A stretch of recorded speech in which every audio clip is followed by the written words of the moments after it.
बढ़ते हैं आगे। ईडी ने मनी लॉन्ड्रिंग मामले में आरोपी बर्खास्त इंजीनियर राम विनोद प्रसाद सिन्हा को कोलकाता से गिरफ्तार किया है। पिछले 2 सालों से बर्खास्त इंजीनियर फरार चल रहे थे।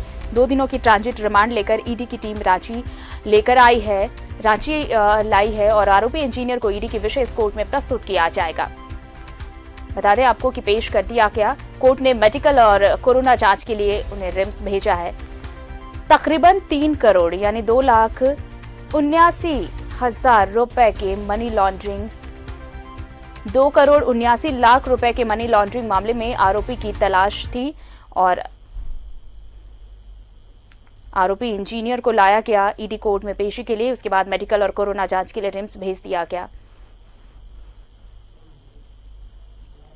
2 करोड़ 79 लाख की मनी लॉन्ड्रिंग का आरोप और इसी सिलसिले में फरार चल रहे थे वो, लेकिन कोलकाता से गिरफ्तार किए गए और फिर 2 दिनों की ट्रांजिट रिमांड लेकर ईडी की टीम रांची पहुंची।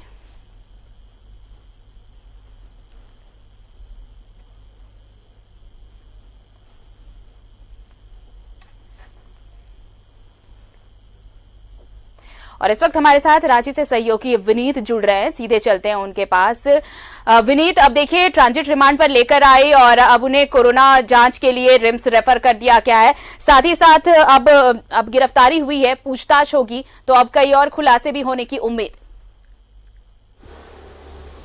बिल्कुल, आप देखें आरती इस पूरे प्रकरण को तो राम विनोद प्रसाद सिन्हा जो कि खूंटी में पदस्थापित थे, जूनियर इंजीनियर के पद पर जिला परिषद कार्यालय में इनकी पदस्थापना थी और वर्ष 2008 से 10 के दौरान इनके ऊपर 18 करोड़ रुपए से ज़्यादा के हेराफेरी का आरोप लगा है।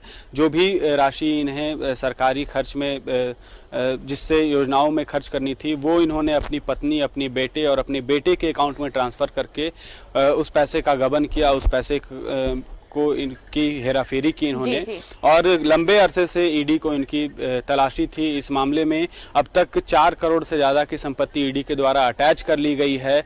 जांच के क्रम में जो भी ईडी को यह पता चला कि जिस जगह पर इनका इन्वेस्टमेंट है, जो कि इन्होंने मनी लॉन्ड्रिंग करके जितने भी प्रॉपर्टी खरीदी है उसमें लगभग 4.25 करोड़ की संपत्ति अटैच की जा चुकी है और 18 करोड़ रुपए से ज़्यादा के मनी लॉन्ड्रिंग का इनके ऊपर आरोप है।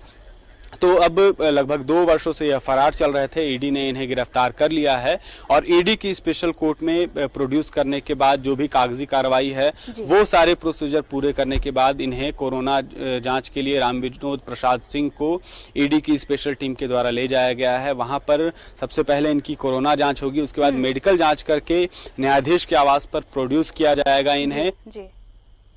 प्रोसीजर है जिसके मुताबिक 14 दिनों की न्यायिक हिरासत में किसी भी व्यक्ति को जब गिरफ्तार किया जाता है तो अमूमन पहली बार के लिए भेजा जाता है। तो उम्मीद की जानी चाहिए कि अब जब सारी प्रोसीडिंग्स पूरी हो जाएंगी उसके बाद उन्हें न्यायिक हिरासत में भेजा जाएगा और एक लंबी पूछताछ ईडी इनसे कर सकती है, क्योंकि इनके ऊपर जो आरोप लगे हैं वो काफी गंभीर हैं। जिन पैसों से झारखंड के ग्रामीण इलाकों का विकास होना था, जिन पैसों से रोजगार मिलना था कई लोगों को, उन पैसों की हेराफेरी का इन पर आरोप लगा है और छोटी मोटी रकम नहीं, लगभग 18 करोड़ से ज्यादा की हेराफेरी का इन पे आरोप लगा है। इन्होंने जो भी सरकारी राशि थी उसे अपनी पत्नी के अकाउंट में, अपने बेटे के अकाउंट में और अपनी बेटी के अकाउंट में न सिर्फ डाला बल्कि उन पैसों को दूसरे अकाउंट में डालकर, यानी कि कई प्रक्रियाओं से उन पैसों को गुजारकर जो ब्लैक मनी इनकी कमाई हुई थी उसे व्हाइट मनी दिखाने की कोशिश की और मनी लॉन्ड्रिंग का यह पूरा मामला है। आप इसी बात से इनकी जो कमाई है, जो इनकी करतूत है, उसका अंदाजा लगा सकती हैं कि इनकी पत्नी के अकाउंट में महज 2008 तक 4 लाख से कुछ ज़्यादा ही रकम थी, लेकिन उनकी पत्नी ने जो विभिन्न जगहों पर परचेज किया, विभिन्न जगहों पर जो निवेश किया वो लगभग 1 करोड़ रुपए का था। जी।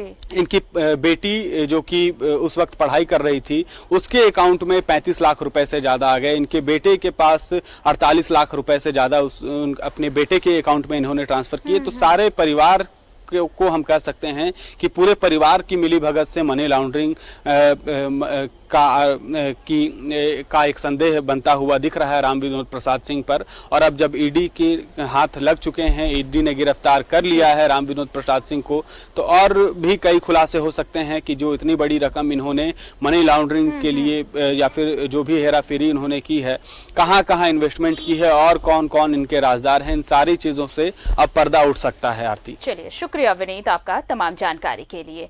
तो आरोपी इंजीनियर ईडी के विशेष कोर्ट में पेश किए गए और अब उन्हें बताया आपको कि भेज दिया गया है जांच के लिए और जांच के बाद आगे की कार्रवाई की जाएगी। तो मनी लॉन्ड्रिंग मामले में आरोपी बर्खास्त इंजीनियर राम विनोद प्रसाद सिन्हा कोलकाता से गिरफ्तार किए गए। 2 दिनों की ट्रांजिट रिमांड पर रांची लेकर पहुंची ईडी की टीम और विशेष कोर्ट में पेश किया गया।